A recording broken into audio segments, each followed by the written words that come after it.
Pemirsa, aroma tidak sedap dari tumpukan sampah di TPS Pasar Cinde, Palembang dikeluhkan warga dan pedagang. Selain mengganggu kenyamanan, kondisi ini juga berdampak pada menurunnya jumlah pembeli di kawasan pasar tradisional tersebut.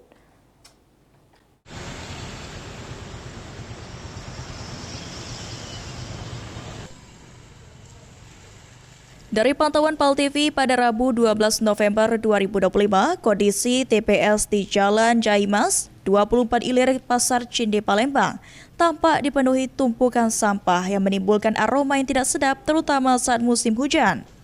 Salah satu warga, Rudi Erianto, menyampaikan bahwa sebagian warga masih belum disiplin dalam membuang sampah. Meski telah tersedia bak TPS, warga kerap membuang sampah di luar area sehingga menimbulkan tumpukan dan aroma tidak sedap di sekitar lokasi. Pengangkutan sampah dilakukan oleh petugas dari Dinas Lingkungan Hidup setiap pukul 15 waktu Indonesia Barat, namun terkadang terlambat hingga malam hari. Warganya di sini kan mano, bak lado, tapi masih buangnya di bawah kan, bingung juga kadang kan. Dari kakak galak bantu-bantu buang dulu kan? Iya, kadang bantu-bantu juga buang. Kadang ke pucuk kan.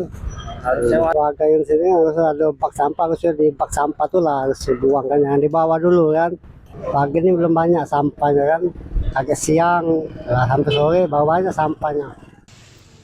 Sementara itu, pedagang sekitar TPS Rusmawati menuturkan bahwa aroma menyengat dari sampah sangat mengganggu aktivitas jual beli. Selain membuat pelanggan enggan berbelanja, keberadaan TPS kerap menyebabkan dagangan yang ada terkena lemparan sampah.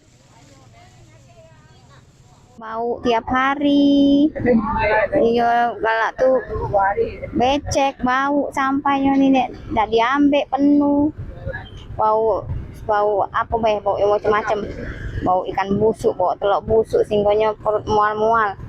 Ibu dulu sudah sering di apa? Iya di viral tuh sudah cepet-cepet galak mampir bau, dah galak tak tahan belanja sini bau katanya itu. Jadi sepi kalau gitu kan, kalau nggak galak bau. Para pedagang berharap pemerintah Kota Palembang dapat memindahkan lokasi TPS agar tidak berada di tengah area pasar sehingga aktivitas ekonomi warga tidak terganggu. Muhammad Aidil, PAL TV.